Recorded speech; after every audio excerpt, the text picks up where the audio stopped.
All right. I think my phone is suddenly not taking my face anymore. So we're just going to make sure we're live before we go any further. There we go. I look like I'm live. I My think phone so. shut off. Yeah. Okay, awesome. So if somebody could just give me a 5x5, that would be, make sure, I'm not speaking to myself or just speaking to Sarge. So I'm trying to track it on my phone. There we go. I got it. Just came up on mine too. Okay. Okay, excellent. All right, I'm just going to say hello to a few people. And but first, I am going to say hello to Prepping with Sarge. Hey, Prepping with Sarge, how you doing? I'm doing Thank great. you Thanks so for having me on tonight. thank you so much for coming on. My pleasure. Um, quick hellos: Pilgrim, Kevin, KP Heathen, Daryl, Katrinka, Mary, Grateful Preps. Hey, TT1, Moonsprout, CUCV, Celtic Grandma, how you doing? Billy. I think I got everybody. If I missed anybody, totally on accident. So, how is everybody doing tonight? As I always tell you guys, never take any advice I give you as medical advice because I am not a therapist. But tonight, we have a therapist here. I am.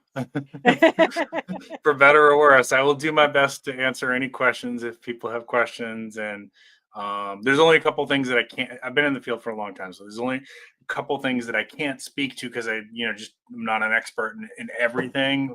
So if you ask a question about something that I don't know, I'll say I'm just not the right person to ask that of. Awesome. All right. So,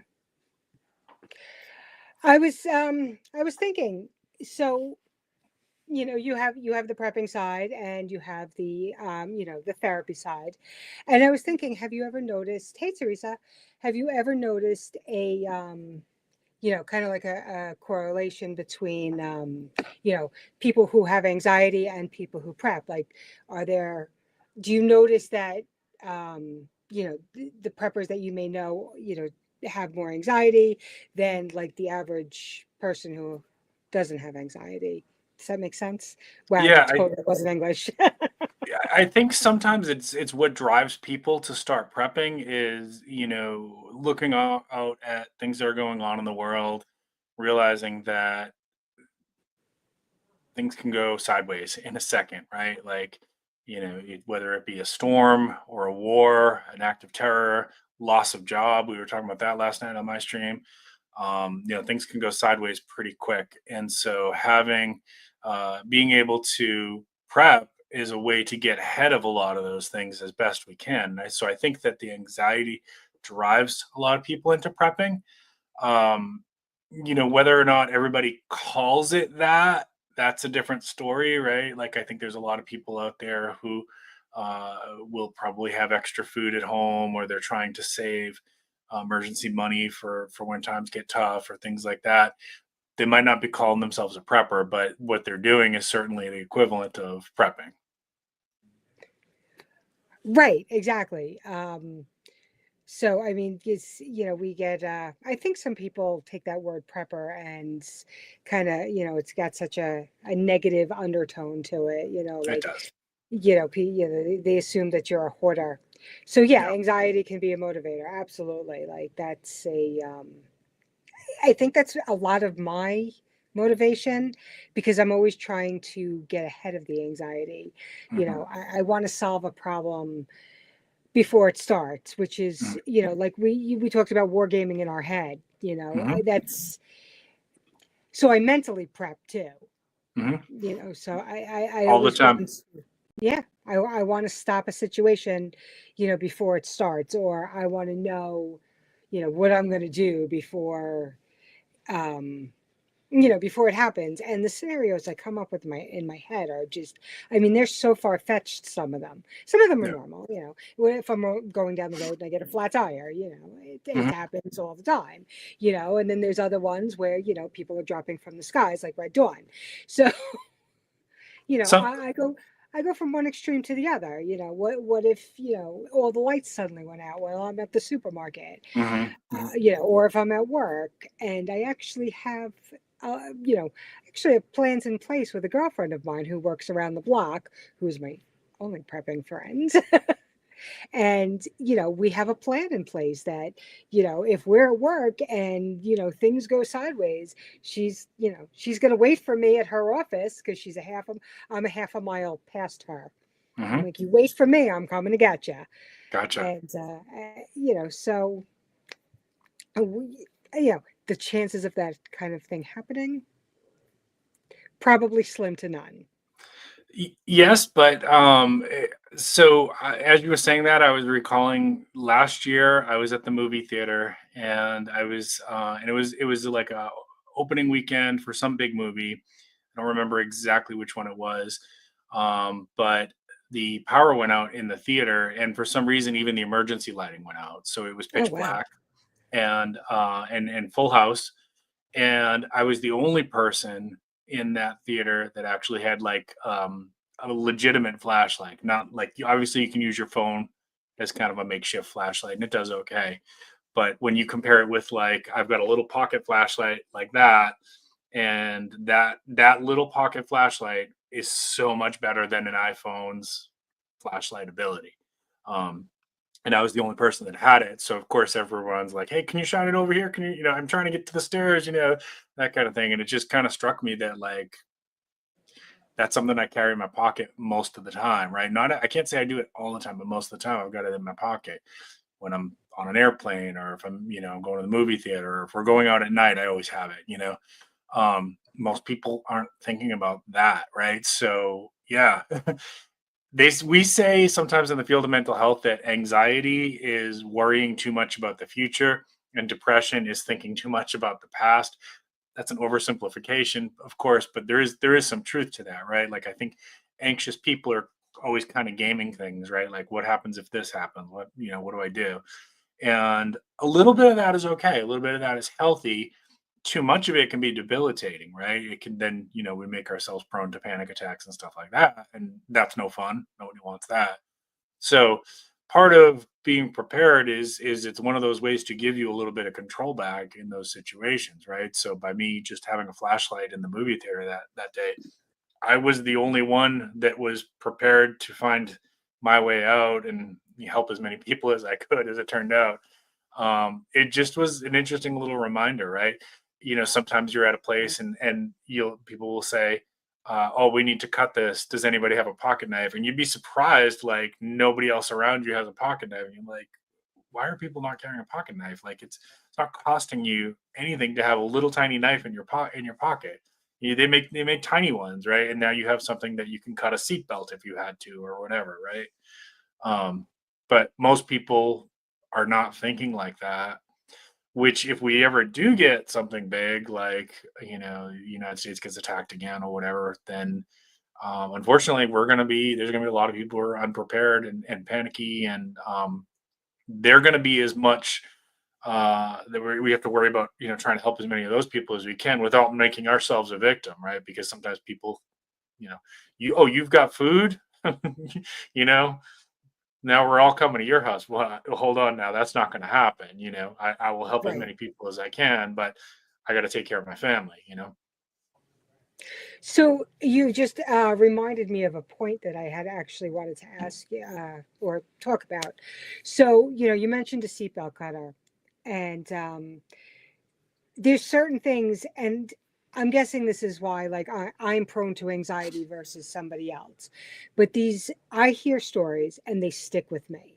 And they don't necessarily have to do with me. It's a story. Like I worked with a woman whose granddaughter was parking at a lake or a pond or whatever, and young girl, 18 years old, and she was driving with flip flops, and she hit the gas instead of the brake, where the Mm. flip flop got stuck. Something happened. She ended up in the water, Oh, and yeah, and nobody like stopped to help her. She couldn't oh get my out. God.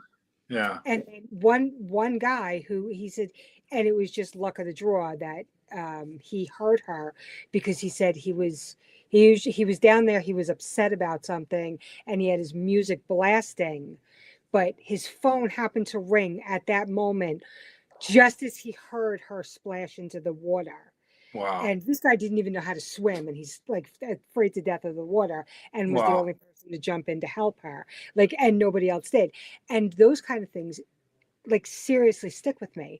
So I went out and I got seatbelt cutters and glass cutters for Smart. everybody's car, Hmm.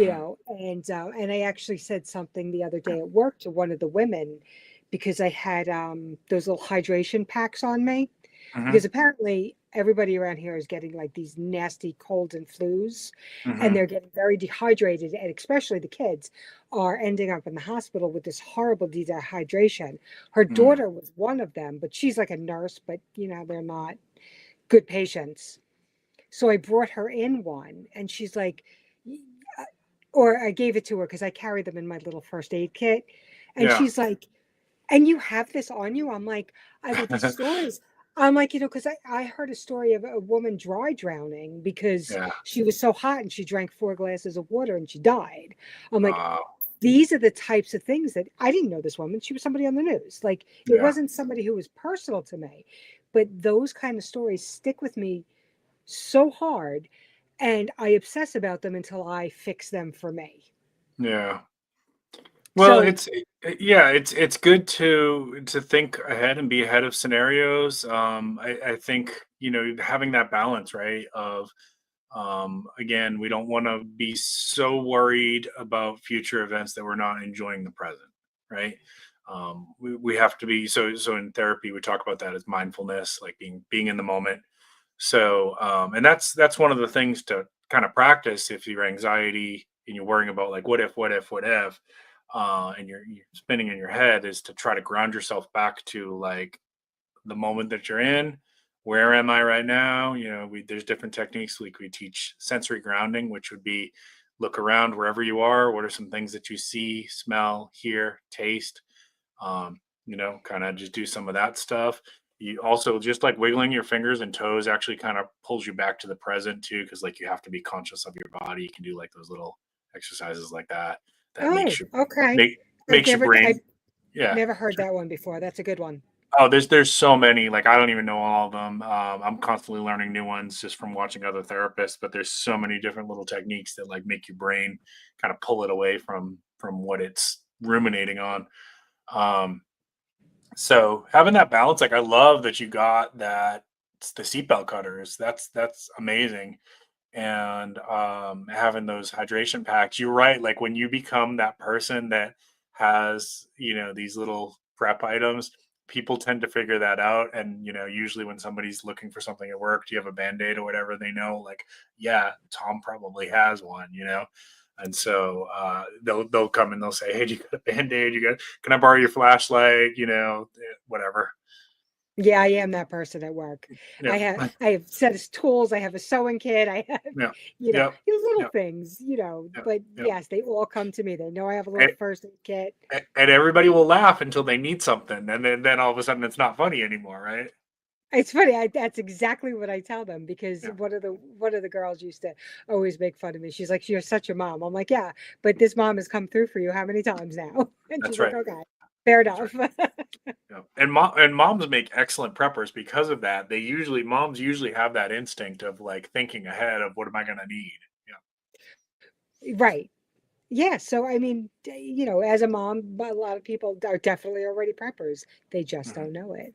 they just don't know it. They just don't know Um, it. but to answer Katrinka's question there, Yeah, yeah, that's so what I was that's gonna say. that's just an expression. Depression can definitely be related to the present for sure. Yeah, it's just kind of a little metaphor that we say in the field. Okay, I'm just going to look back because I have not been paying attention to the chat at all. I know a bunch of people came in here, and if I miss you guys, I'm so sorry. It's not intentional. Hey, Metal Spawn. Hey, Holly. Hey, Prepping Artist. Trying to see if we had any questions there too. I'm scrolling back. Yeah, my Uh, back pocket. Yeah, I always do too. As a matter of fact, I probably shouldn't even be allowed in my building with some of the stuff I carry. so yeah, so Oh, because of the work that I do, I'm not allowed to carry a pocket knife at work. I do keep one in the car, obviously. So like I have it on the way in and I have it on the way out. In my desk, I have scissors. That's all I'm allowed to have, and they're like these stupid safety scissors. oh, You know what I'm talking about, like the little kids ones. yeah, with the little blunt ends. I can't be trusted with a sharp object, apparently. That's funny. Yeah, I don't think we missed any questions. If you all did, I if you don't had a think so. question, go ahead and send it again, just in case if I didn't see it. Oh, hey, Sherry. Um, Uh, yeah, I just yeah, and the glass cutters, and or the uh, so with anxiety, one of the metaphors that I use to try to explain this to people is, if you've ever seen, I should have brought like a diagram of the brain, but for those of you, if you've ever seen in biology class or psychology class a diagram of the brain, um, we have neurons, right? Like, so if you blow up your brain and to microscopic level, you're going to see that we have neurons, and then the space between the neurons is called a synapse. And we have these patterns, right? So if you, just as an example, if you always take the same route to work, right, your brain develops this really well developed neural engram pattern, so much so that you could pretty much do it barely awake, right? So when you go to work, if you're going to the same route every single day, most of the time you're not even, like, you're barely paying attention, right? You're watching the road and whatever, but like you don't right. have to, you're not having to think about, oh, I got to take a left up here, I got to take a right up here. Is that when you don't You're remember how you got it, there? it's yeah, exactly. And could, if so, if I asked somebody what name three cars that you passed on the way in, most people would say, I don't remember, right? Because your brain's kind of on autopilot, so to speak. Well, our thinking is like that in a lot of ways. And so if we have these patterns where you're constantly worried about, what if I not don't have enough money to pay the rent, just as an example, right? What if I can't afford my medications? Then the more you think like that, the easier it is for your brain to light that engram up. And that's why it's so hard to stop it. It just kind of, it gets lit up really, really easily. So another metaphor would be, if you were a skier and you always took the same path down the mountain, what's going to happen with that path? It's going to be ingrained. It's, yes, exactly. It's very well worn, right? Right, And if I said to you, okay, now I want you to take a different path down the mountain, that would be hard, right? right, You'd have to pay attention. You'd have to work a little bit harder. You're not just gonna float down there or ski down there super easily, right? And so our thinking is like that too. We have to, to change our thoughts, it takes some work, and that's why it's hard. With some people, I have met some people in therapy that, like, they got it really easily, and like a couple sessions in, all of a sudden their thinking's changing. That's not normal. That's kind of outliers. Most people, it takes a while to change your thinking, so you have to recognize, what are my patterns that's causing me to get anxious, because it always starts with thoughts, right? The thoughts happen, whether it's subconscious or conscious, right? Like, all right. of a sudden now I'm feeling a little bit anxious. Might not even know why, because that thought was 2 minutes ago and it's floating away. But something started it with a thought, and your brain said, okay, chemical reaction, blah, blah, blah, blah, blah. You want to feel anxious. Okay, here you go. Here's some neurotransmitters. Now you feel anxious. So you feel it. And then, now because you're feeling it, there becomes this like feedback loop. Uh-oh, this feels like I'm about to have a panic attack. I really don't want to have a panic attack. Panic attacks suck. Oh God, here it comes. I know I'm going to have a panic attack. I know I'm going to have a panic attack, right? So what's happening is you're feeding it. It's like throwing more fuel on that fire, because now you're, that fear of the panic attack. And this is what happens to a lot of people. That That was fear of me. the panic attack adds to it, and it's going to make you even more likely to have that panic attack. So now, eventually, your brain's going to reach this critical mass point. The amygdala is going to get involved and say, "Uh oh, it's an emergency. You need adrenaline." And now you're going to get a panic attack, and you get this adrenaline, which is going to now it's going to like spike up it's going to go through your blood, and you're going to have to metabolize it, and it's going to take a little while to get out of your system now, and you're going to get maybe shaky, or your chest is pounding, or you're having feeling like it's hard to breathe, and your mind is racing, or you might get tunnel vision. You might even feel like dissociative, like out of body a little bit, right? Those are all normal feelings for a panic attack. Well, what's happening there is that your brain just interpreted we have an emergency, and it responded to what it thought you needed. So it gave you adrenaline. Now, if you were in a fire, or you were like responding to a car accident and you had to pull somebody out of a burning car or something like that, you'd be really glad that that was happening, because you'd be faster, stronger, more resilient to pain, and your brain processing speed would be sped up. So it's all stuff that's survival based when we get a panic attack. The problem is there's nothing that's when you're having a panic attack, there's no emergency, there's no survival thing. So now you've got all this adrenaline, and your body's like, what do we do with this? This doesn't feel good. That's all it is. It's just your fight, flight, freeze just misfired. So when you understand that, it gives you a little bit of power back to know that, like, this isn't something supernatural. You're not dying, you're not going insane, you're not being possessed. It's none of that stuff. It's just your fight, flight, freeze got you really jacked up, and now you're in an altered state of consciousness, and you got to kind of let it burn out. So do you breathing? Because that breath work, right? For those of you guys who've had that, breathe slow in through the nose, hold it for a second, out through the mouth, Right. right? Working on that, it sends signals to the amygdala to shut off the adrenaline. We don't need any more. We got this, right?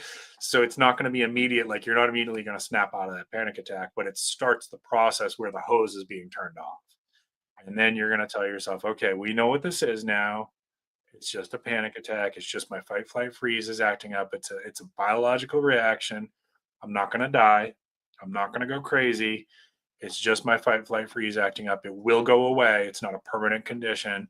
And that also, those thoughts, right? So again, remember that thoughts create chemical reactions. Those thoughts start to tell the brain, oh, we're okay. There's no emergency here. We're safe. And so again, it starts to turn off that hose. And that's what you want. And then you just got to kind of wait it out however you do that. Some people might pace, some people like to take a cold shower, whatever's going to help you to get that metabolism of the adrenaline through your body, and then you're going to come down from it.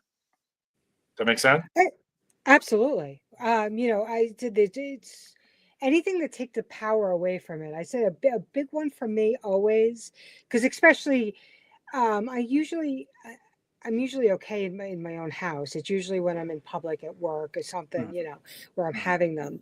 And the biggest thing that takes the power away from them is by me saying I'm having a panic attack. Yeah. And as soon as those words come out of my mouth, it seems to take its power away. Mhm. And But remind yourself it's a temporary thing. It's going to go away. right, yeah, big on how you talk to yourself. That's Yep. like one of the things. Like this, we've been here before. I Hmm. ended up okay. You know, Hmm. I ended up on the other side just fine. Nothing happened. Right. So that's what this is. Somebody also just told me, like 2 or 3 weeks ago, one of the big things to stop a panic attack: cover your left eye and look Hmm. up with your right eye. I just saw that another therapist was talking about that on Instagram, and I've never tried that. I used to get panic attacks in my 20s, pretty bad ones. They were pretty debilitating, and I didn't know what it was. Once I learned what it was happening, then of course, then I started to research, like, how do I deal with this, and then so now I get maybe once or twice a year. There's a couple little triggers that will do it for me, and when it happens, they're short for me now, like a couple minutes. They're not a 10, they're more like a 5 or a 6 for me. So I went from like having multiple tens a day to a couple times a year I get a little one, and I can kind of get myself out of it. um but yeah, having knowledge about what's really happening is huge. Most people don't, when they first have a panic attack, they don't know what's happening. They think they're dying, and it feels like that. It feels like you're dying. Yeah. Emergency room, heart Yeah. attack. It That's feels like a like heart what I was attack. Yeah. having. Yeah. Yeah. Because Yeah. everything in your body and your brain is screaming, we're about to die. Yeah. But you're not. Well, You're not yeah. going to die. Yeah. When I do something, I have to do it right. I am a total overachiever. So when I have a panic disorder, I have to have the whole 9 yards. I have to be agoraphobic. I have to. Yeah. So yeah, Yeah. I was. They It was. suck. They're terrible. I can make jokes about it now, but I mean, there's still certain things I can't do. Mhm. There's still things, if somebody's like, hey, come to, New Jersey, Mhm. and drive by yourself. Mhm. You will never ever get me to do that. Like Yeah. that's not something I can do. But normally, I live basically like my life and I still have travel in big box stores by myself. I don't know why. I can Yeah. do supermarkets, I can do malls, I can do anything. Big box stores, I think it must have something to do with the ceiling. I'm not exactly sure.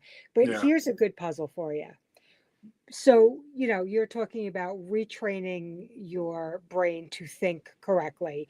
Yeah. You get up in the morning and, and you're like, okay, let's try to make it through the day without a panic attack. I hope I don't have one versus today's going to be a great day, right? Yeah. Yeah. But now let's add a little OCD into there. Yeah. Why If not, right? you, of course, because, Right. when you have, I feel like when you have one, the other two are not far behind. And Yeah, there's definitely a chance of developing other stuff for sure. I always said, my depression came from my anxiety. They were like, you're highly depressed. You have back then it was manic depressive, now it's Yeah. bipolar.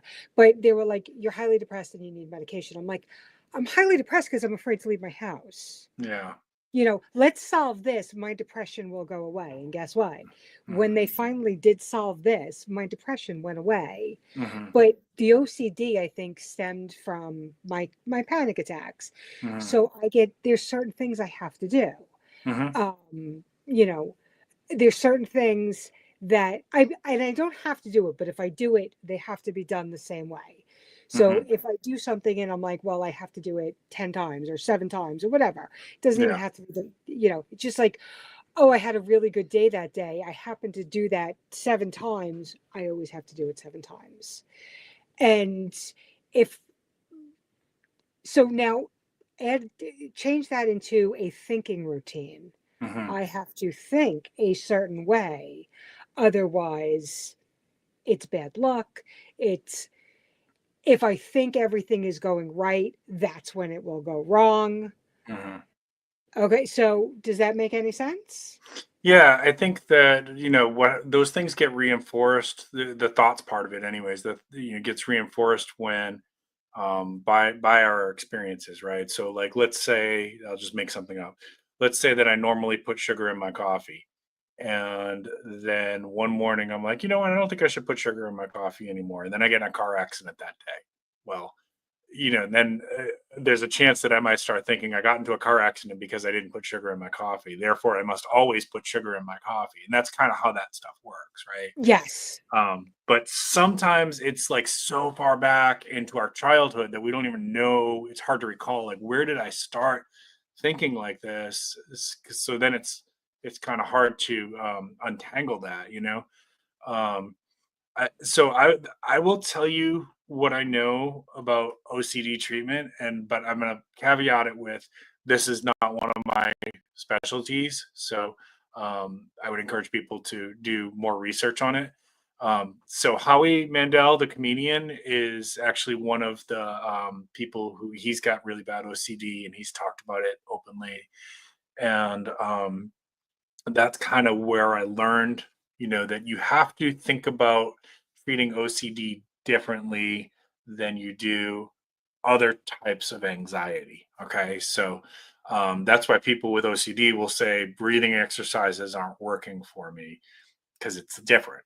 So what I know is it's gonna sound like, oh God, I could never do that, right? Like I'm gonna warn you first.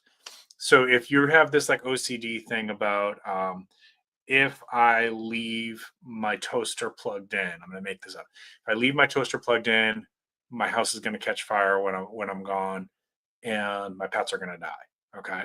So therefore, I have to make sure that my toaster is unplugged. And if I leave my house and I can't remember unplugging it, I'm going to drive back and I'm going to make sure that, and then I'm going to start doing this thing 3 times because that's how I remember it, right? That, okay, I did it 3 times. Now I know my toaster is unplugged. Were you And at my that's, house the other day? Sorry. no, I just know that this is how this stuff develops. Now, to undo that, you actually have to, from what I understand, again, keep in mind that this is not my expertise. You actually have to tolerate the thought of like, what's the worst that could happen. You actually have to make yourself be present with that. And so you might say, well, if my house catches fire, then yeah, I would lose my pets. And that would be a terrible thing. I validate that that would be a terrible thing. And I would somehow figure out how to keep moving on from that. It would be maybe one of the worst things that happens to me in my life, but I would still somehow figure out how to keep going. Right. So that's a hard thing to do, to tolerate your worst fears, right? To say, I'm going to think about drowning because that's the only way through it, so to speak. But what happens is kind of like systematic desensitization. When we make ourselves think about these things that we don't want to think about, it does take the power away from it. It's not easy, it's not fun, but it does work, right? So, different example I can use with I had at one point I had a copperhead get in my house, a copperhead snake. And after that, I started getting like really weird about snakes, like freakishly afraid of them, so much so that I didn't like to see a picture of them. And if I saw one in the yard, it really would get me pretty anxious. And I was having nightmares about these like giant snakes with like thick bodies like this, like Oh, python wow. snakes. And in my dreams I'm trying to kill them with a shotgun and they're not dying, and it was like it was terrible. So I got to the point, I had this little garden snake in the backyard, probably about this big, cute little garden snake. And I was like, getting jumpy with it. I'm like, this is ridiculous. I'm tired of feeling like this. So I said, I'm going to start making myself think about snakes, even though I don't want to do it. And I did. I just started kind of thinking about them. And then little by little, I'd make myself look at pictures on Instagram or whatever, and just kind of like be present with it and be like, okay, it's just a snake. It's not going to jump out of the screen. And it's not, can't hurt me right now. Right. So then by doing that, it actually did get it to the point where then I got to the point where I was like, I'd walk around my backyard and I'm like, hey, where's that little garden snake? And I wasn't afraid of him anymore. Now, I'm never going to pick up a copperhead and hold it. That's not going to happen. Yeah. Uh, but Fair I got enough. I was able to get to the point where I wasn't afraid of the little garden snakes anymore, and now I kind of think of them differently. Like, oh, he's trying to kill the moles that I got in my yard, so he's actually a helper. And I kind of, where is the little guy? I miss him right now.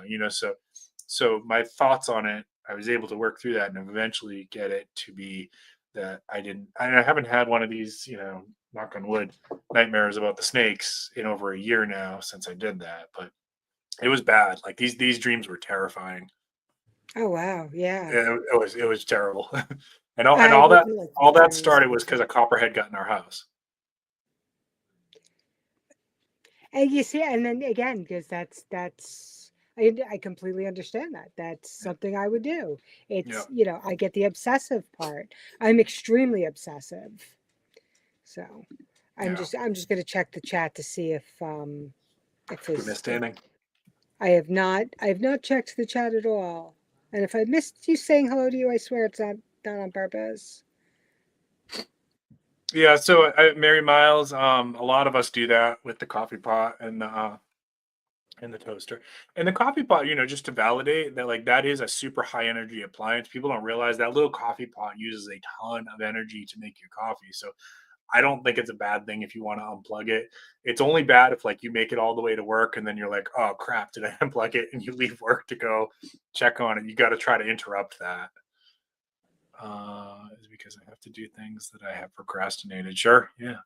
I think we all sometimes make ourselves anxious. Would Which you feel anxious around certain toxic people though? Yeah.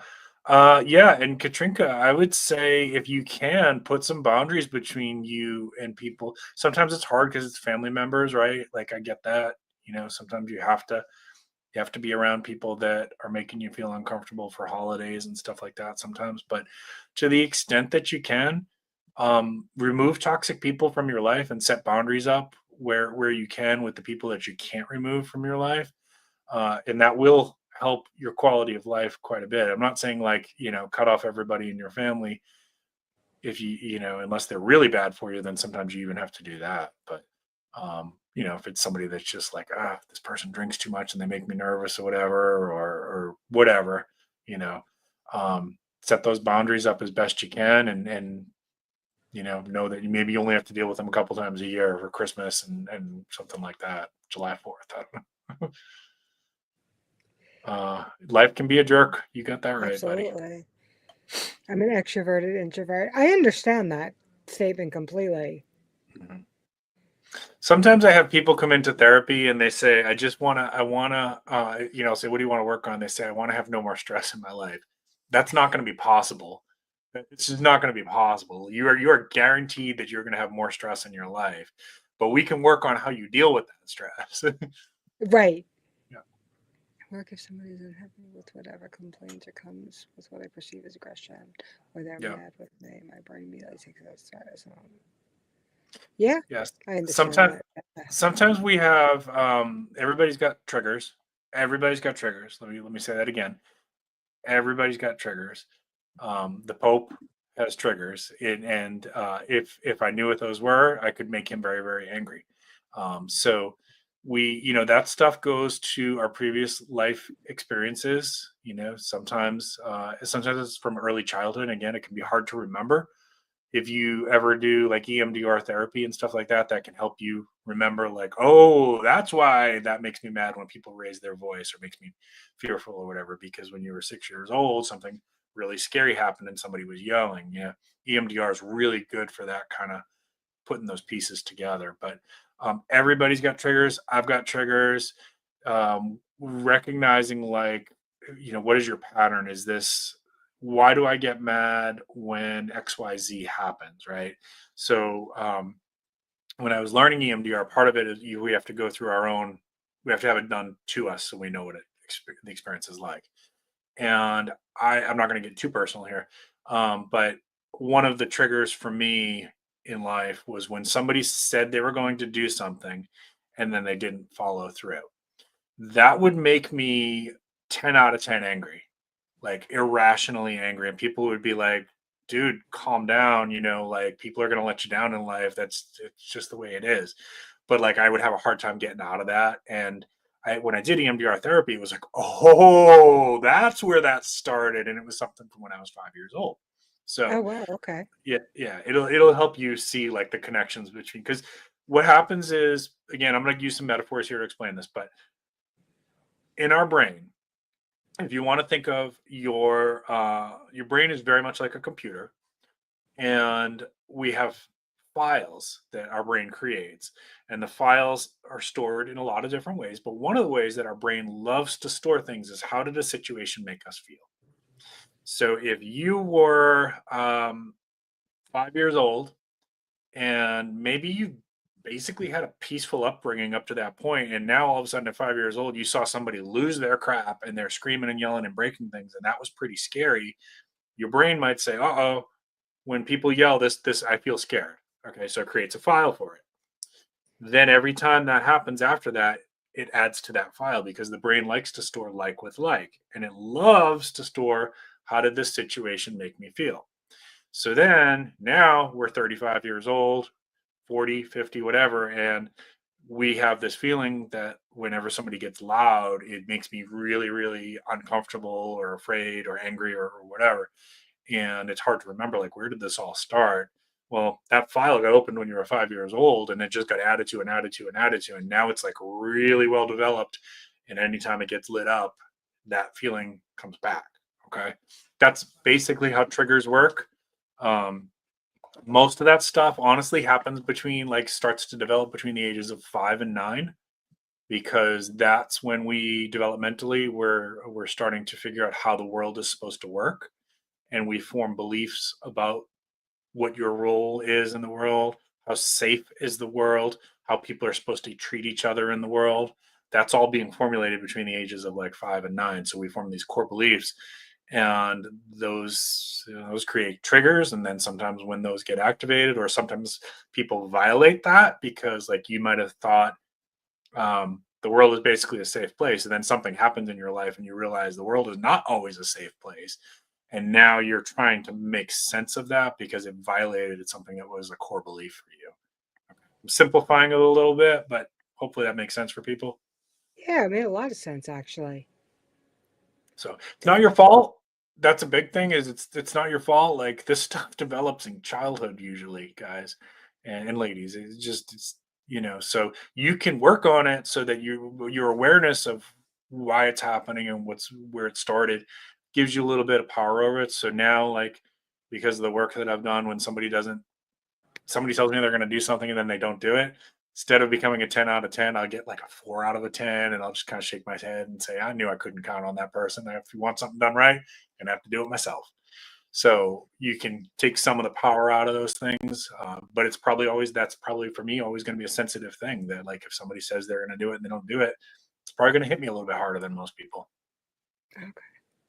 Which is why we all react so differently to different things Yep. because, and why things don't work the same for people Yep. with, when they're helping themselves. And which is why I always tell people don't compare yourself to anybody else. That's right. You know, So yeah, so if you're ever observing a conversation and then you see somebody like get irrationally angry or something like that, and you're thinking about what just happened that wasn't that bad, it hit a trigger for them. that's really good to know. Yeah. And then sometimes you can think back and be like, did I say something that maybe they misconstrued, right? Like, did they misinterpret something I said? Or maybe even just sometimes it's even a word, like just a word can sometimes do it. So if you can figure it out, that of course makes it easier to like diffuse it for that person too. Like, hey, I'm sorry if I said something there, that made you feel that way. Definitely was my intent.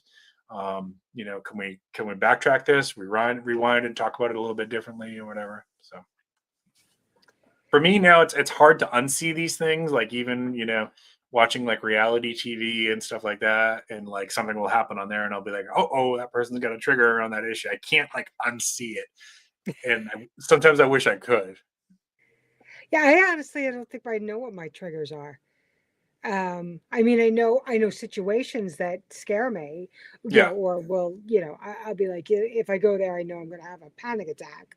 right. But I don't really have, I don't know if I have, I don't know what my triggers are. Yeah. I don't know if I've really ever figured that out. I have a lot of pet peeves, but Hmm. I don't think, any of them are really irrational. I hate when people talk and text and drive, but I don't think that's really an irrational. No, it's dangerous, really dangerous.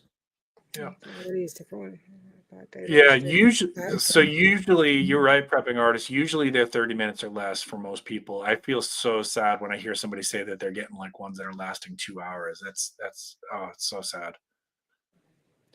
TT1, anytime, please email me. You have my email. If you don't, I will send it to you again. But yeah, anytime, absolutely.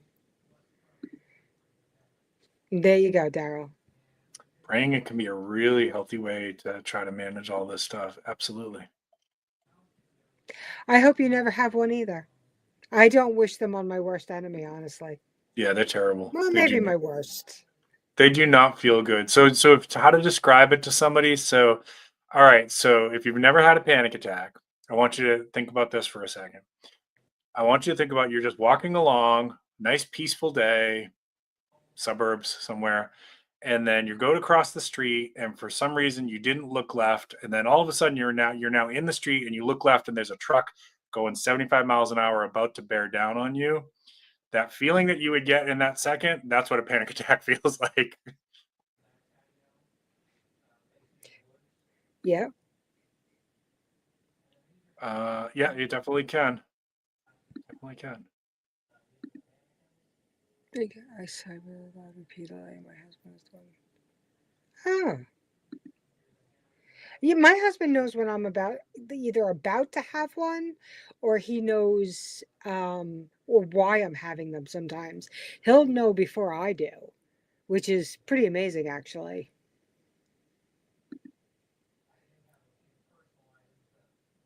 I'd love to Mhm. go with that. Like, yeah, I have a. Oh, I'm reading as OCD. Yeah, ADHD. I know they say most people that have it, they're too smart. So, that's what I've heard. Whether that's true or not. It's so yeah, so I've got ADHD, and there are times where I can like hyper focus on something, and it does feel like a superpower when I can do that.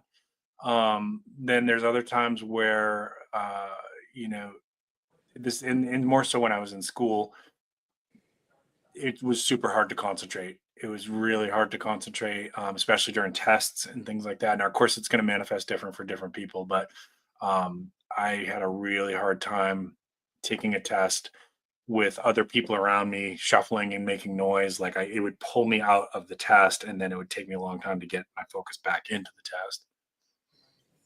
Hmm. Oh, that's ADHD?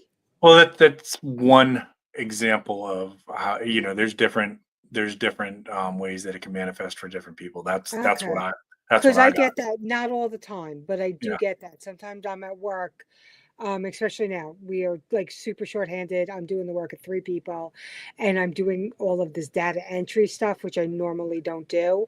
Hmm. And, I get on a roll, and all of a sudden, I'll hear somebody drop a pen or a flea, and I'm like, would you stop that?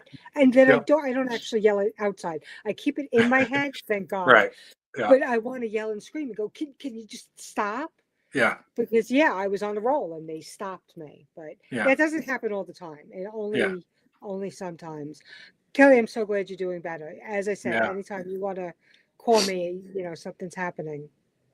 Metal Spoon had a really good comment there near the bottom, Oh, I'm about so far not even close to the bottom. I'm sorry.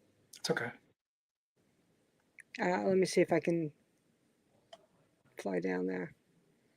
Uh, what I Like thought. 843. There You we go go. the one right above that. Oh, Okay. So that's interesting that you brought that up, because I actually do a technique like that with my trauma patients in therapy where with EMDR. And if you're not familiar with EMDR, I'm gonna oversimplify it because it would take me probably a half hour just to explain EMDR. It's a thing that you it's a technique you can do with a therapist who's trained in it to help you get into a very light altered state of consciousness. It's not even like hypnosis. You're fully conscious, you're fully aware, you can stop at any time.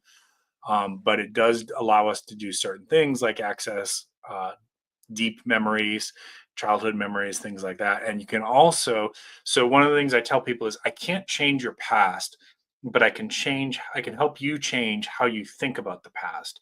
And if we're successful with that, it's probably going to help your symptoms go way, way down. So one of the techniques that we do is I don't know if there's another name for it. I call it time traveling, basically, where if somebody had a bad experience from when they're like 6 or 7 years old, there's things that we're going to do to lead up to this. I don't just jump right into this. There's other stuff we do to get ready for this part of it. But then I have them say, okay, I want you to go back to that scene where that awful thing happened, and this time, though, I don't want you to be in the body of 6 year old you. I want you to be adult you in the room with 6 year old you. And only the 6 year old can see you.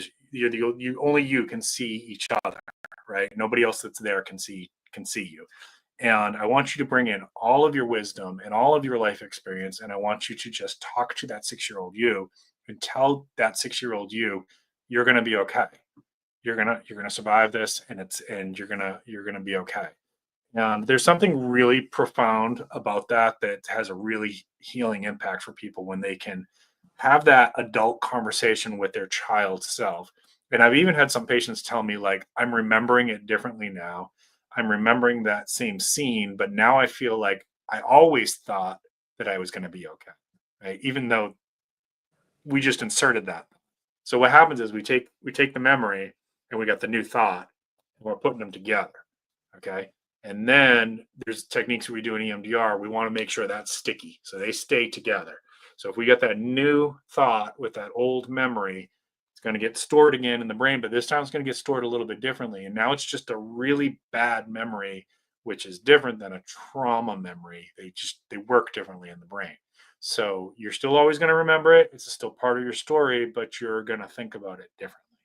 And that helps people to cut down the nightmares, flashbacks, all the other stuff that goes along with it. That's So amazing. yeah, oh, I love doing it. It's such a beautiful thing, and usually people cry when they do it. I mean, it's it's a beautiful moment in therapy. It's one of my favorite things to do because when I see that somebody's, they got their eyes closed and they're doing that, and I can see the tears start to come out, like I know they got it. Like I know it's sticking, and they're feeling differently about it now. So I don't know if somebody taught you that, metal spoon, but that's really good stuff to do, and you can do this with your own meditations and stuff like that. You can do this, without, you don't necessarily have to have an EMDR therapist to do this. But if you're stuck and you're having a lot of big symptoms, and this is not just for you, this is for anybody, then I would say maybe think about connecting with an EMDR therapist and seeing if you can get it to resolve. But wherever you picked that up, it's a really good technique. I'm glad you're doing that. That just sounds amazing. Like I want to go out and do this tomorrow. Like I'm going to see if I could. I love EMDR. I love EMDR. It's so to see people transform with it. It's so beautiful to see how you can see it on their face. Like their face literally, like it's almost like years will lift off their face, and they'll like their just like it lifts a little bit. I don't know how to describe it. Posture changes. Like instead of all of a sudden they're sitting like that. I've even had people tell me their pain has gone down because pain manifests sometimes from our mental health stuff too. Yeah, EMDR is awesome, guys. If you need to do some work, and especially if it's trauma related stuff, please search around, look for EMDR therapists in your area. It is. It's deep work, but it's good work, and I've done a lot of. It doesn't work. Here's the thing. Unfortunately, it doesn't work for every single person, but it does work for a lot of people. Yep, good. That's great. And you could, so if you're a spiritual person, I don't know if you're Christian or whatnot, but you could, in your meditations, you could also bring Christ into that memory with you, right? That Christ is there with you as well, because what a great ally to have with you in that memory. You know, we hide what they're going through. It's either being funny and laughing or being angry. Yeah, Holly, you're right. A lot of people do. A lot of comedians are struggling with depression. People don't realize that it becomes this coping skill where, first of all, it feels good to help make people laugh, right? Like everybody likes to make people laugh, but sometimes, not saying all comedians, sometimes comedians do it as a way to not only cope with their own stuff, but like if everybody's laughing, they don't see the real me and how much I'm hurting. And it can be a good thing and a bad thing because it's people do like to laugh and people like to make other people laugh, but then maybe there's a little bit of invalidation there too, that like if people don't really know how you're truly feeling. Chris Farley comes to mind. Robin uh Williams. yeah, Robin Williams for sure. Yeah, yeah. John Candy. Yeah. Oh, I didn't know about him. I mean, that's what I guess, based on his love affair with food and whatnot. That's another one. Like some people drink, some people smoke, some people do cocaine, some people gamble, some people watch pornography, some people do too much Amazon spending, some people do Wait, food. too much Amazon spending? That's a thing? So all right, I will confess that during the lockdown, during the pandemic, I was one of those people. My Mrs. Sarge had to do an intervention and say, "You've had a package come here every single day for the last 2 weeks. What's going on?" I just needed that dopamine hit. We're all trying to feel better. Um, so that's sometimes when you see somebody doing anything to excess, they're just trying to feel better. So that's why I think John Candy probably was struggling with depression or something. Okay. Like I said, it's hard for me to not see it. People people will say sometimes when you meet somebody and they're like, "Oh, what do you do? I'm a therapist." "Oh, are you analyzing me?" I'm like, "I'm not trying to." It just happens. I can't shut it off. I try to shut it off. I don't want to do that. I don't want to think like that, but it's hard for me to unsee it. You know, it's after 27 years of doing this. I do it in the airport. I do it when I'm sitting in line to check out. Um, so um, yes, your brain sometimes will block stuff out. It's a protection mechanism, and it's up there. It's not disappeared. It's not erased. It's up there. It's sometimes we'll keep it from us because it's protecting us from it. If it's extremely painful, if you are in a good place where you don't have any of these bad habits and you want to process through some of those things, you might be able to do it at home. Sometimes it's better to connect with a therapist, that they can like walk that path with you so you're not alone with it, right? But if you're no, I'm not saying you necessarily, this is for everybody, but if you're prone to some of those bad habits that I was just talking about, then I would say don't try to do that alone because you're already like trying to cope in a way that's not healthy for you. And I'm not judging again, it just this is reality. Our brains have this like desire to rebalance themselves. So if we're depleted in dopamine or serotonin, we're going to crave something that's going to give us that hit really, really fast. And generally those things are not the good things, right? Whereas the stuff that will work, like exercising, going outside, gardening, reading a good book, writing, creating art, listening to music. It doesn't give us, they're important and you got to do them, but it doesn't give you that immediate like hit that we feel like we need when we're in that brain imbalance mode. So um, I guess the key is try not to get to that point where you're depleted in your dopamine and serotonin. And that's why like wellness skills and staying active and getting outside and socializing and praying and like all these things are so important to keep doing every day as much as you can. um, I hope that answered your question. Prepping Artist, check out his last video on his. Give me the name of the channel one more time. The original mental health. Oh, the official Mental Health Matters channel. Yeah, That's my mental health channel. I think you have it in description, right? yeah, I definitely have it in the description, or I have it on my community page. That particular video, it clicked something in me with. Just go watch that video. Trust me. Which one are you talking about? Which video? The one where you started talking about all the triggers from childhood and why you may react. That whole video was just it was Oh, eye opening. the trauma live stream. Yes, Okay, yeah. it was just such a eye opening. Where it actually, I was like, you know what, I want to go back to therapy, and I haven't gotten there yet, but it's getting there.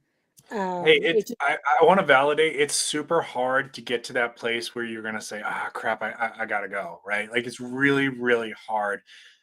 And I've been to 5 different therapists in my life. Each one was a very different experience. So you're gonna have a different experience each time you go if it's a different therapist. But I gained something different from each of those as well. Uh, when you have to, most people are gonna have to get to that place where you're like, I'm not doing my best and I'm not capable of doing this on my own. I've tried, I'm not getting where I need to be with this and I need some help. Right. So that's hard because you also know like I'm gonna have to go in there and I'm gonna have to talk about stuff that I really don't want to talk about, but you will feel better if you push yourself through that pain, like. And the way that I say it to my patients is we're gonna have to go into that dark cave and slay that demon, but I'm gonna go with you, and I'm really, really good at slaying demons. And I'm not gonna push you into the cave. We're gonna walk up to it, we're gonna look at it, we're gonna talk about it, and when you're ready, we're gonna walk into it together. Um, but yeah, it's hard because you're gonna have to look at stuff that you don't want to look at, and I get that, and I felt that way too. whatever it was in your video, it clicked something in me, and I don't even because I didn't understand a lot of what you were saying, just because I don't talk, therapist talk. Like it's a lot of terminologies and stuff coming at me I know I that got to be I careful. mean, like Uh, on the surface, I understood, but I didn't like Thank you. really understand. But Yeah. whatever it was, it was just so eye opening, and I don't know, it was almost like a switch that clicked in my brain, and I was like, Oh, I'm Bring- feeling like things are almost coming I don't know how to even describe it. It was just such a connecting weird feeling. dots. Yeah, it was almost like I could now see the dots. They're Yeah. not quite connected yet, but now I Okay. can see them versus them being covered by a cloud. Yeah. If that makes Well, any sense. thank you for the feedback. I really appreciate that. I do need to be Yeah. I need to tone down the terminology. Like, so I'm surrounded by therapists, and most of Right. my friends are therapists, right? So, like, I don't realize sometimes that I'm speaking in lingo that people might not know, and we have acronyms for everything. And so, like, EMDR stands for eye movement desensitization and reprocessing therapy. Don't worry about that. You don't need to know that. Okay. It's just it's a type of therapy, and the eye movement thing just comes from, like, it originally, you would basically, to get into that state, you would follow a light that went like that. And so what's happening is it's stimulating the brain like this, so you get that kind of signal. Um, Okay. but you don't need to know that. You just the takeaway is EMDR therapy is really good for trauma.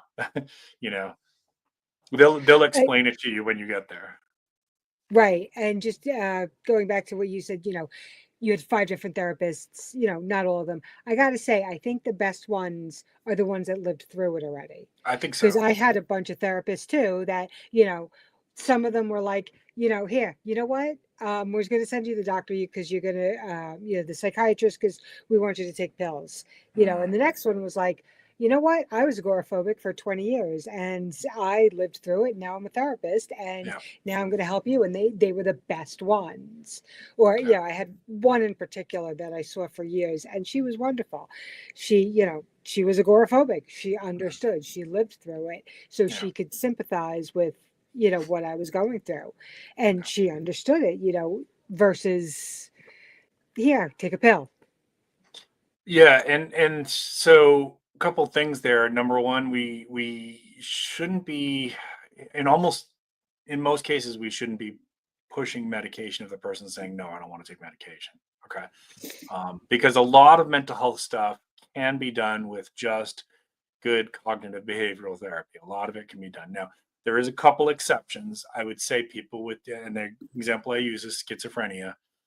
In my experience, 27 years in the field, I've never seen somebody do well with schizophrenia if they're not taking medication.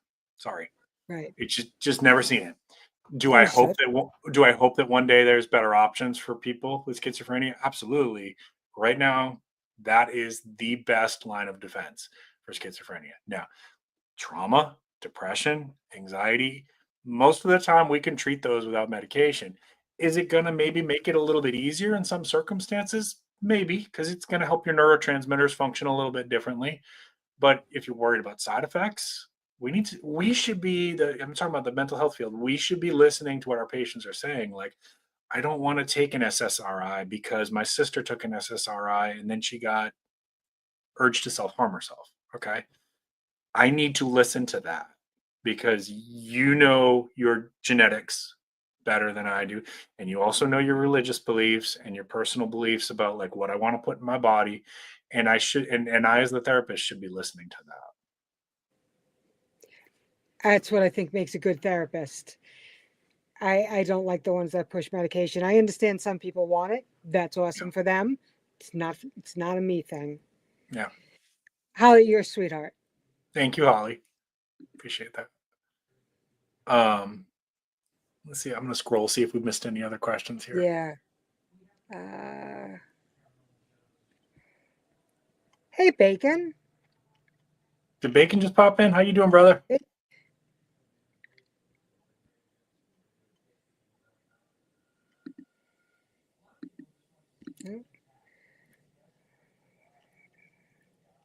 Good. That's awesome. That's exactly what I was trying to create here. You're not alone. Other people are having these thoughts, and you are not unique to them. And we can all talk about them here. No judgment. Yeah. I like what you said about people, therapists with that have gone through that tend to be better at helping with whatever situation. I'm grateful. This is going to sound weird to people, but I'm actually grateful for the traumas that I've had in my life because my flashbacks that I've had, my nightmares that I've had, help me to help my patients. Hmm. Because how would I know what a flashback was if I didn't have one myself? Right? Reading it from a textbook, I promise you, is not the same thing as living through one. No, It it's is definitely not. not the same. Mm-mm. So I do, what do I wish that I could take those things out of my life? Sure. But I use them as a Yeah. strength now.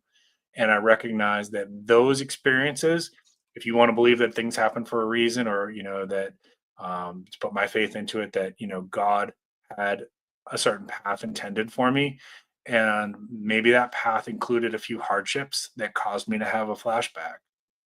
But that flashback helps me to be a better therapist to my trauma patients, because I know exactly what they're talking about and I can see it when they're experiencing it. I know, I can tell. Right. Um, so I that's how I look at it. I know that sounds weird for saying I'm grateful for that I had trauma. In my case, I am. No, I understand it. I had it's not quite the same thing, but along the same lines as I had a friend growing up before I knew what a panic attack was, a really good friend, and he suffered from anxiety and panic attacks, and he would say like, "Can't today, having a panic attack," or we'd just be hanging out watching a movie, whatever, Mm. and I'd be like, let's go wherever, and he's like, "Yeah, no, it's not a good day for me. I'm having really bad, anxiety." I'm like, I. Calm down, forget about it. We're just gonna go to the store, like, and I remember exactly, because he was a really good friend of mine. I remember exactly what I was feeling towards him. Like, I don't understand. Just relax. Mm. There's nothing here. So now, when I started having them, and my husband had to deal with me, I understood what he was going through. Mhm.